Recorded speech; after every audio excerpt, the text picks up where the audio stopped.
Great to be here. Thanks so much for having me. I'm super pumped and super stoked to geek out on Facebook ads with your audience today. So here we go. I mean, I'm a TikTok addict, I guess. It's funny I was introduced as a TikTok addict because I do like TikTok, and I find if you like TikTok, there's a good chance you're an addict as well. Digressing here for a second, but I mean, that platform is so addictive. I've kicked myself because I've spent countless hours just sifting through content. It really appeals to people with a short attention span like myself. 15-second clips nonstop. So I guess I can confess I am a TikTok addict. But we're not here to talk about TikTok today. We're here to talk about Facebook. And we're going to talk about setting yourself up for success on Facebook before the click. So if you want to geek out on Facebook ads for the next 40 minutes or so, I'd like for you to stick around. My name's Jason Hunt. I'm the owner and co-founder of Merged Media. So Merged Media is a digital marketing agency that specializes in Facebook ads and SEO. Back in 2016, I started a Facebook ad agency, social media agency, and I merged it with one of the leading SEO companies within Canada to form Merged Media. It just made sense. A lot of my clients at the time wanted more out of my service than just social media. So by partnering with an SEO agency, we're able to generate that organic SEO traffic for our clients and then set up the Facebook retargeting, which actually works pretty effectively when you're getting your Facebook ads in front of a warm audience. So anyway, we formed Merged Media, and here we are today. We're located just outside of Toronto, Ontario, in a city called Guelph. If you're ever in the area, stop by the office. More than happy to have you. And you can try some Canadian Tim Hortons coffee. If you don't know what it is, now you know. So when I started out, though, in the digital marketing game, this is back in 2006, 2007. I had a rock band in Japan, and I ended up using, MySpace at the time to generate traffic to my website. And then it was Facebook just started popping off back in 2007. So I hopped on the Facebook train as well and started promoting my band through Facebook. Now, my band wasn't the best band in the world. I was a terrible singer, but we were able to generate a tour of Japan just by, using the likes of MySpace and Facebook. And then it dawned on me at the time, it's like, hey, I actually enjoy marketing the music more than making and performing the music. And for me, that was kind of like my epiphany. That was my calling. And that's what drove me to the direction or the path that I went down today, which is digital marketing, and where I started my digital marketing agency. Now I have the pleasure of speaking at conferences and seminars around the world. This image here is me speaking at the DMI Expo in Tel Aviv back in November when it was okay to travel and we were traveling the world. But obviously we have a new normal. Hopefully it's not the new normal for now. I'm hoping we can get back to traveling and going to trade shows, hopefully in mid 2021, but fingers crossed for that. So 2020, what is going on in 2020? A lot has changed in the world, and so much has changed on Facebook. Like starting with COVID. Well, right when COVID hit, our agency had a direct impact because we work with a lot of travel agents, we work with a lot of restaurants, we work with a lot of dental clients. So all of those services essentially shut down their marketing budgets when COVID hit. So our agency was in a position to have to pivot. We're fortunate to be in the digital marketing space because we can pivot. It's very easy for us to pivot. So our pivot went to a lot more affiliate marketing, working with affiliates, working with, SaaS platforms, working with e-commerce. That's just what we had to do. We didn't have a choice.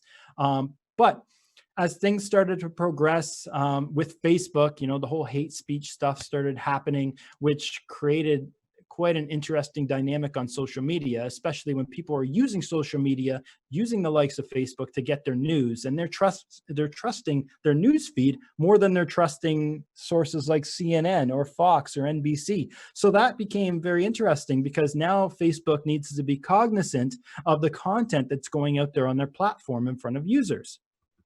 Hence the Facebook boycott, where you had big, massive advertisers pulling out their marketing budgets out of Facebook. Well, what happened from there? Well, Facebook Q1 press release, we experienced a significant reduction in the demand for advertising, as well as a related decline in the pricing of our ads. That's Mark Zuckerberg. Okay. Obviously, that's what happened, right? So for a marketer like myself, a small time marketer is now getting a lot more ads for a lot less cost. It's supply and demand, right? So Facebook's not going to get affected when the big dogs are pulling out their marketing budgets, because all that's going to happen is those little dogs like myself are now going to get those ads at a cheaper cost. Where's the attention? 70% increase in time spent across Facebook apps since the pandemic started. That's crazy. Like that's huge. More people are spending time at home. More people are spending time at their apps.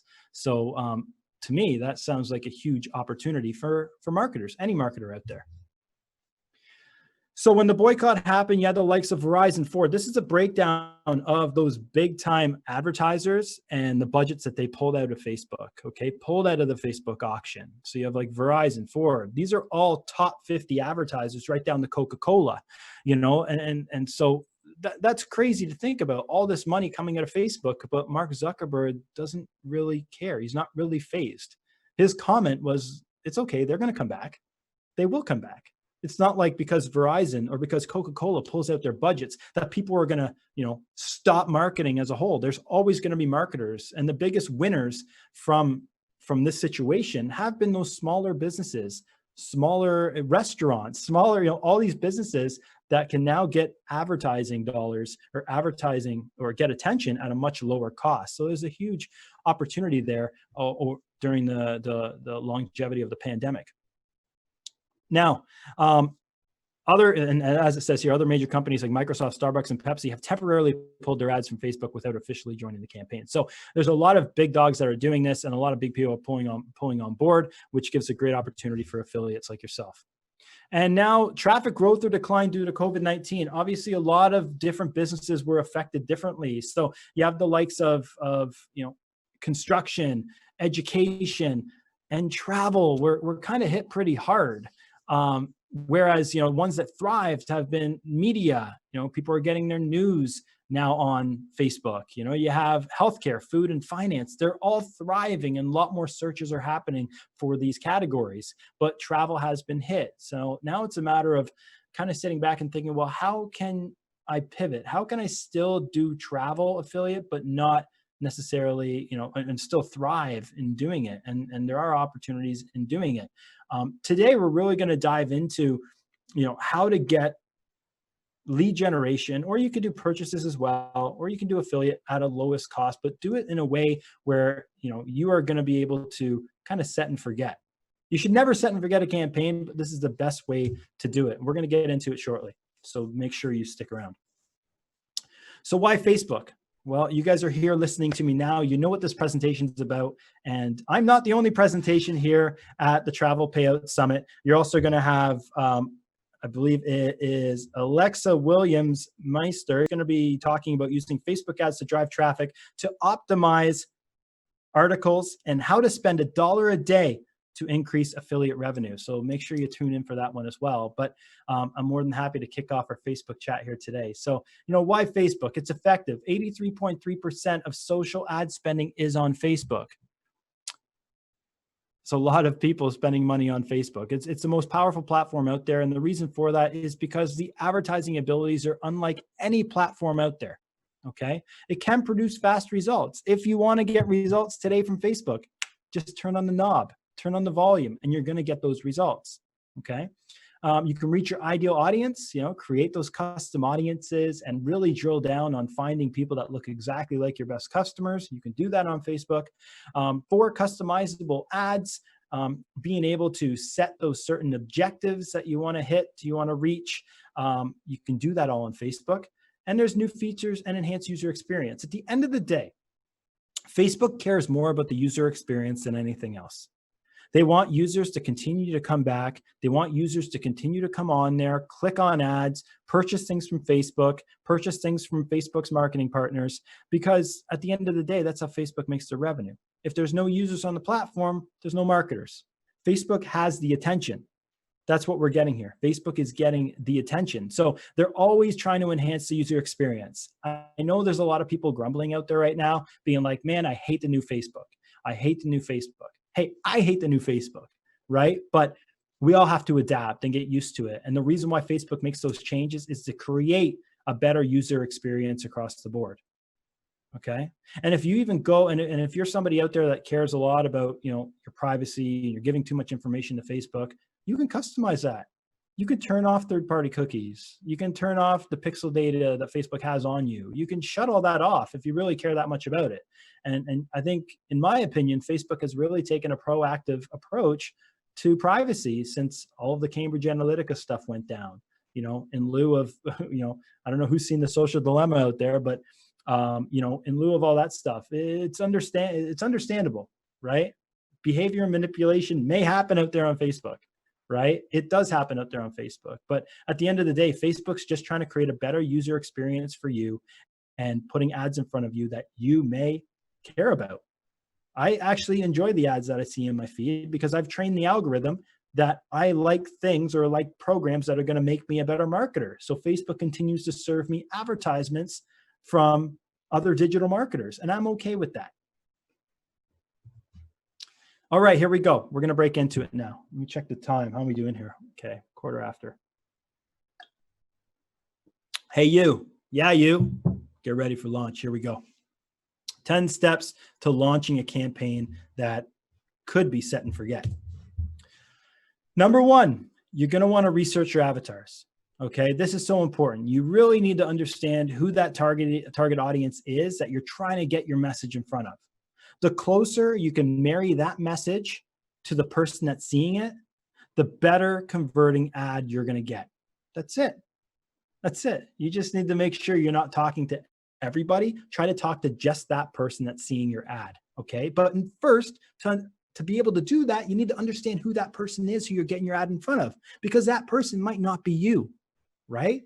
So first, spy. Check on your competitors. What I like to do is do a list of competitors, write them all down, and I'll go into their Facebook page transparency. So if you go into anybody's Facebook page, you can go see a little section there with the new Facebook. It's on the left-hand side on a desktop, and you're going to see page transparency. Click on page transparency, and you can see every single ad that that competitor is running. Along with the messaging and the image that they're using, you can see all that. So go in there, check out your competitors. And what I like to do is I like to see how long my competitors have been running their ads for. Because if I go in there and see a competitor has been running their ads since June, I can make the assumption that those ads are probably working, or they're not going to be spending their money on them. Be a lot of wasted money if they're running the same ad from June and it's not working for them. So that gives me some insight right away on what kinds of ads might work with my audience if my competitors have been running ads for a while. So that's a great place to start. Also, understanding the pain of that client. Understanding the pain is super important, right? Like, let's say somebody, what's a great example would be maybe a hotel. Let's say hotels, having a pretty easy experience for that traveler. Well, maybe you need to go understand the pain by visiting those review sites that people have said about your competition, and look at those 1-star reviews. I like to always look at the 1-star reviews. So if somebody says, "Oh, it was a long wait at check-in. Took me 30 minutes to get checked into my room, and when I got up there, the room was messy," that type of thing can be turned into a great copy on an ad. How about instant check-in? Ensure you have cleanliness in your room. Maybe you can even use one of your 5-star testimonials if you're a hotel and use that as your Facebook ad, addressing those concerns that a 1-star review for your competitor has. That's a great way to understand those pain points. Facebook groups are a great place as well. We're not here to talk about Facebook groups today per se, but Facebook groups, as you probably noticed, are prioritized on Facebook. You're going to see Facebook groups populate your notifications right away. And that's because Facebook loves community. Facebook loves people interacting, people asking questions and conversing with each other. And that's all happens under Facebook groups. So you'll see that the Facebook groups create a lot of that talk, a lot of that back and forth, where if you go into some of your competitors' Facebook groups or Facebook groups relevant to your industry, just try to dissect what people are saying about those services, right? And try to gather from that and understand. That'll help you understand that target audience and the messaging you need to get in front of them. Okay. Know the policy. This is a big one. Facebook has been like, this is probably my biggest headache of 2020. To be completely transparent and honest with you, it's having trouble with Facebook policy and getting things approved or disapproved, or, just, I'll give you an example. If you have multiple Facebook accounts right now, make sure you shut them down and only have one account. So what I historically did is I would have one account for personal, one account for business. Okay. Facebook doesn't want that. Facebook wants everybody to have one account. That's it. Like a social insurance number. They just want you to have one. So what happened was Facebook shut down my business account, which was connected to every one of my clients. We're talking like 120 ad accounts were affected because they were directly connected to this Facebook account, personal account. So what happened was Facebook shut it down because I had multiple accounts. So now I have to do everything through my personal. My point is, Facebook's going to catch you. Facebook's cracking down on this stuff. It didn't just happen to me. It happened to 2 of my employees as well. So just make sure if you're using multiple Facebook accounts, don't try to consolidate it into one. Okay. Also, knowing the policy, understanding the ads that you're putting out there. So when you create an ad account for the first time, Facebook's watching that ad account like a hawk. Okay. So if you do anything in terms of the dialogue that you're using, the copy that you're using, just make sure that it complies with policy. Do your research, Google Facebook compliance, and just do your due diligence, right? Because if you're trying to promote something that's banned or using certain words that are banned from Facebook, you're gonna blacklist your account, and you're gonna cause yourself more headaches and everything else, okay, than anything else. So know the policy.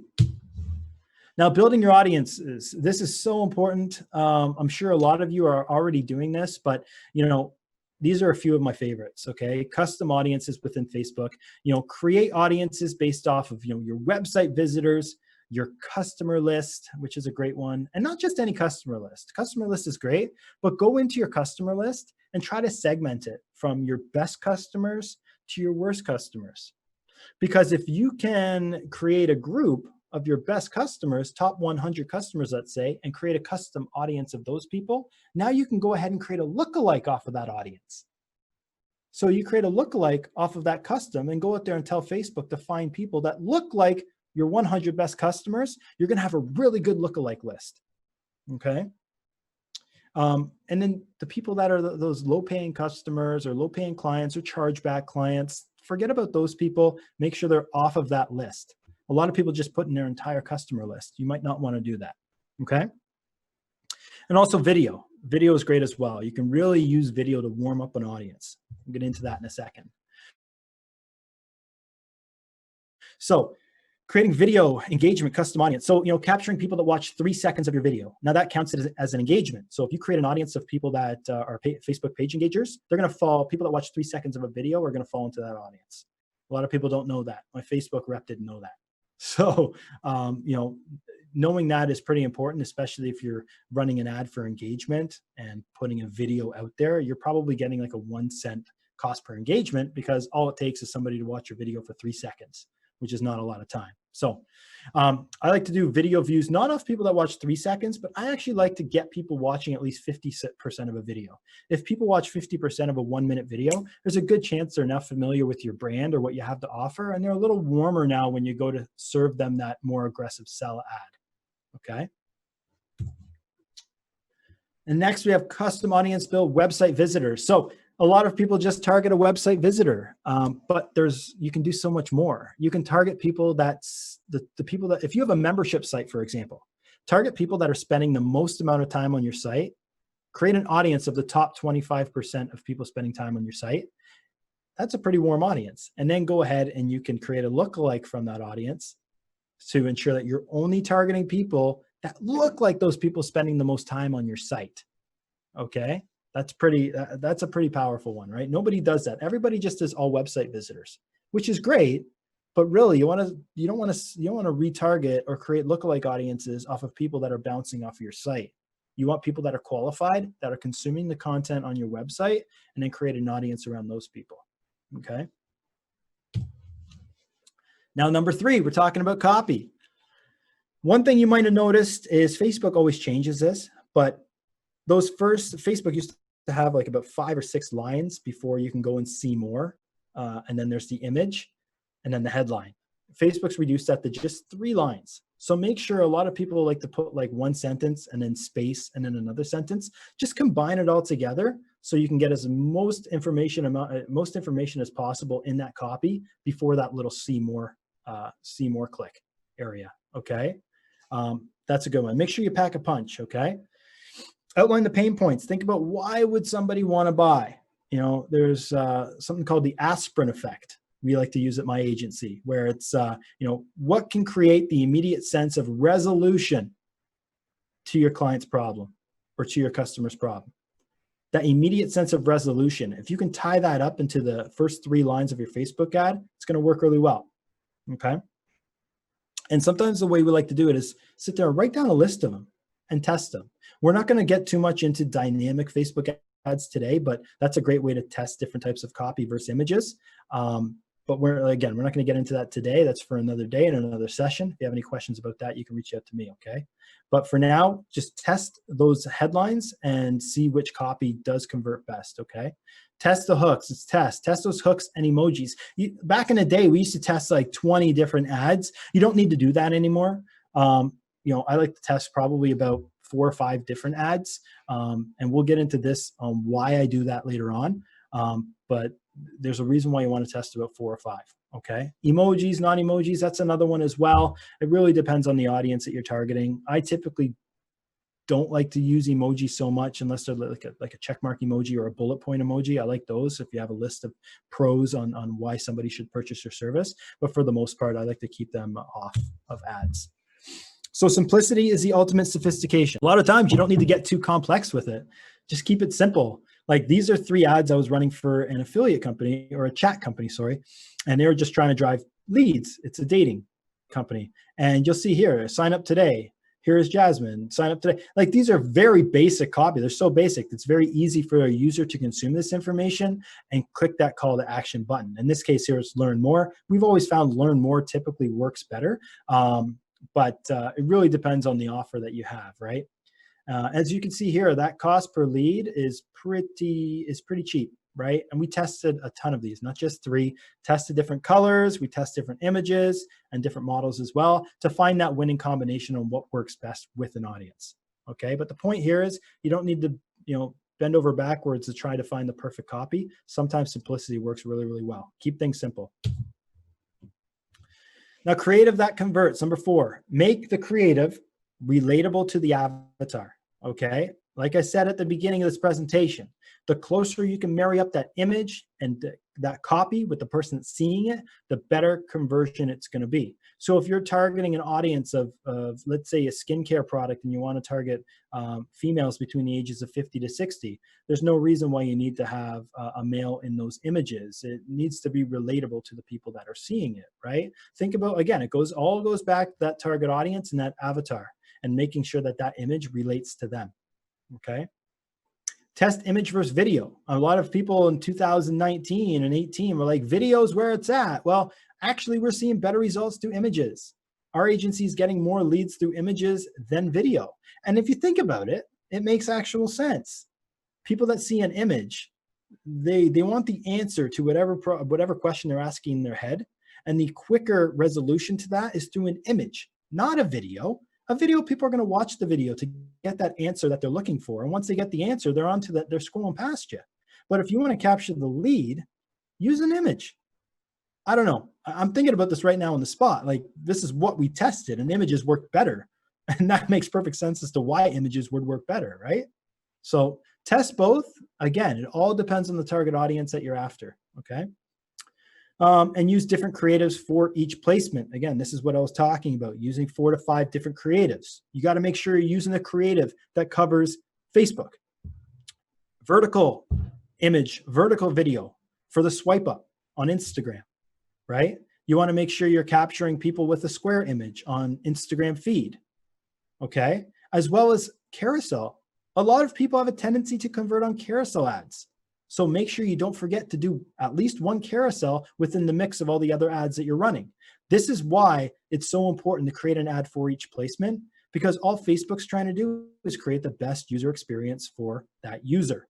And some people prefer carousel ads. Some people prefer Instagram swipe up. So whatever you ask Facebook to do, Facebook's going to do it. Okay. So you want conversions? Great. Your audience is converting on Instagram swipe up. Boom. Facebook's going to serve your audience that Facebook or that Instagram swipe up. Okay.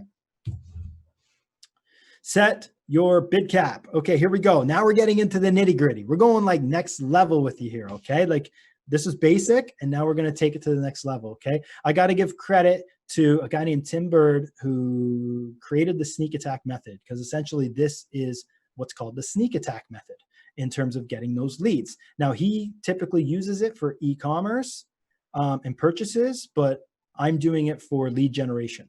Okay. For ourselves, for my agency, Merge Media. Okay. So first of all, you're going to want to set your bid cap. So you might think that's crazy, spending $1,000 a day. It's 1,000 Canadian, which is not really that much today compared to euro, but it doesn't matter. Set it for €1,000 a day. Don't worry. You're not going to spend €1,000 a day. Okay. And then you want to do is you want to hit that bid control. So you need to tell Facebook how much you want to spend for each lead. So just for the sake of argument, like for me, I'm willing to spend up to $75 per lead, okay, for my agency. I'm okay with that. You might have something else. You might have a product that might be an instant or an instinct buy product where it's only worth 20 bucks.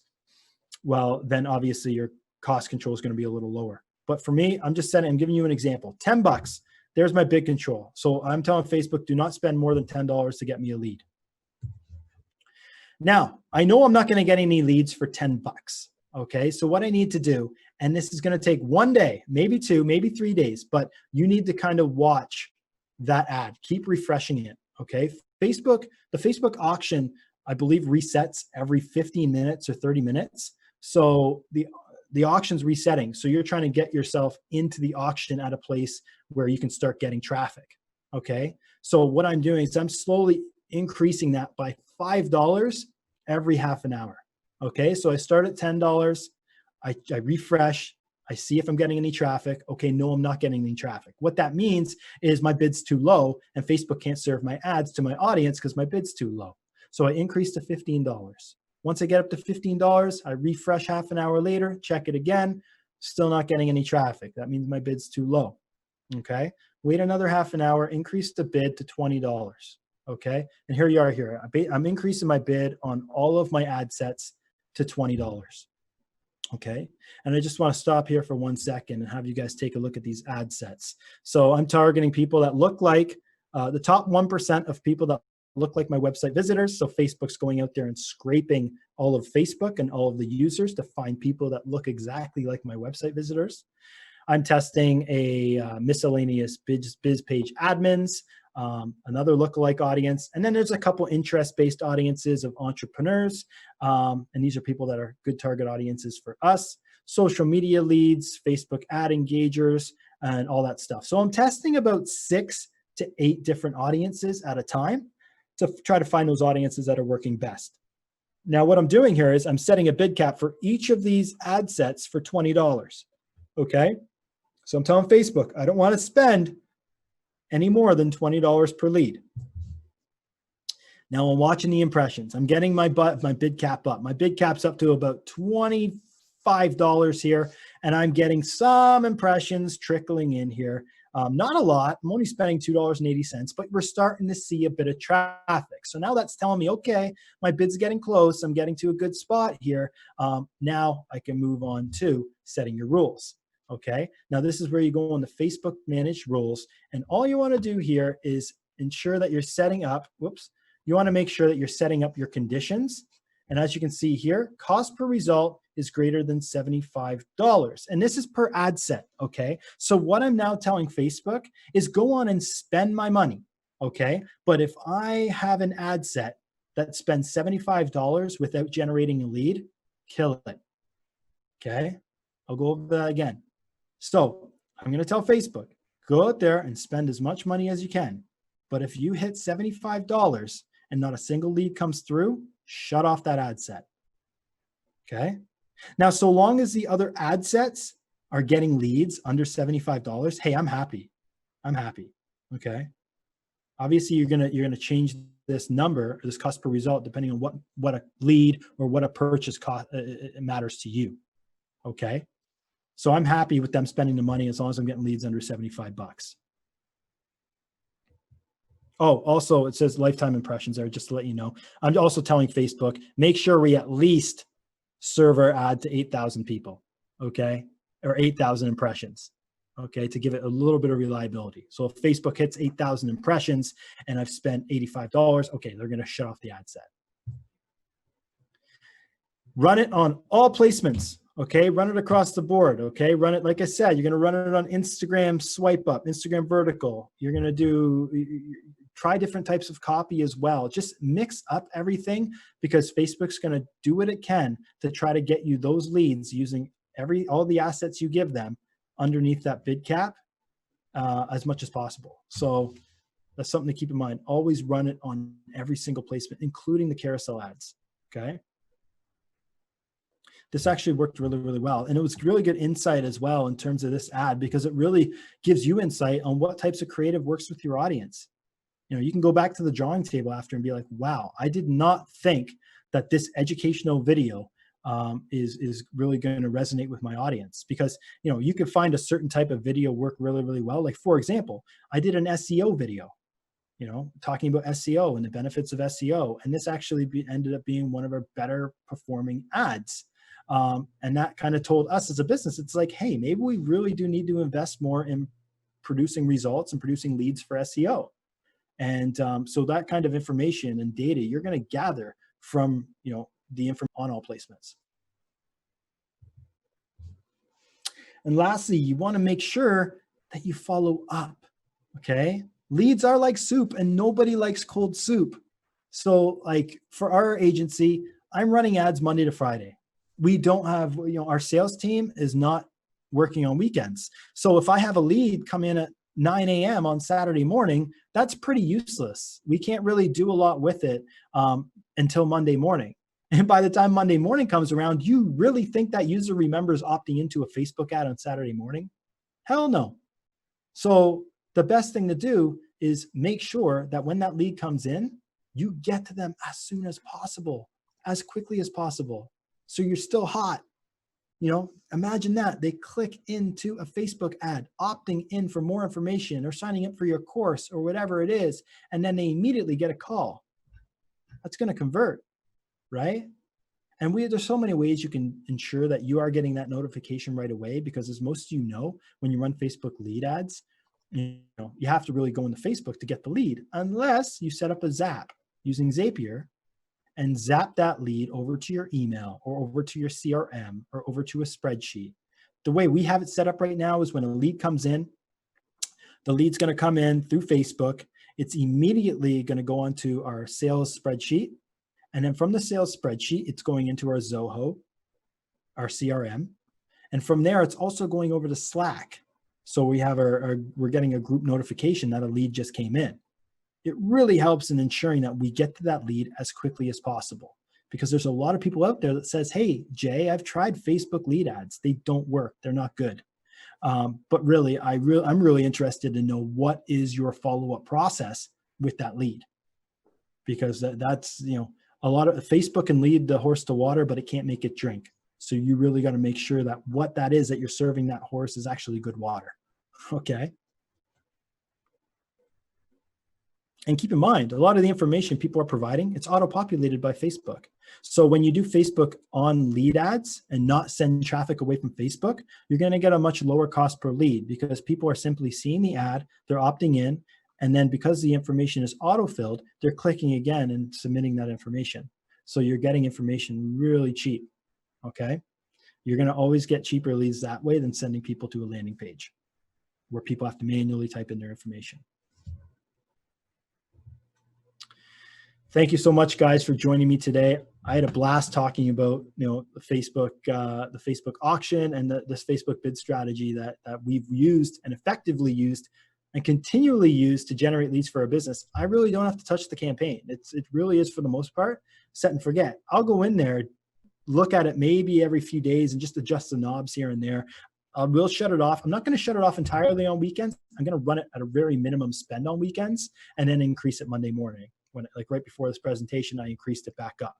Okay, so just you can adjust those knobs as you wish. And I hope you got a lot of value from this. If you guys want to get at me, if you're interested in having me run your Facebook ads for you, you can add me to Skype. My big ask here is you can follow me on Instagram, Facebook, Twitter, at jhuntofficial. That's where you can find me. I do weekly presentations or weekly tips on my Instagram, on my IGTV, so you can check me out there. I strongly suggest that's my biggest ask is follow me there. I also have a podcast as well that is run weekly. So if you ever want to listen to it, Merge Marketing Podcast.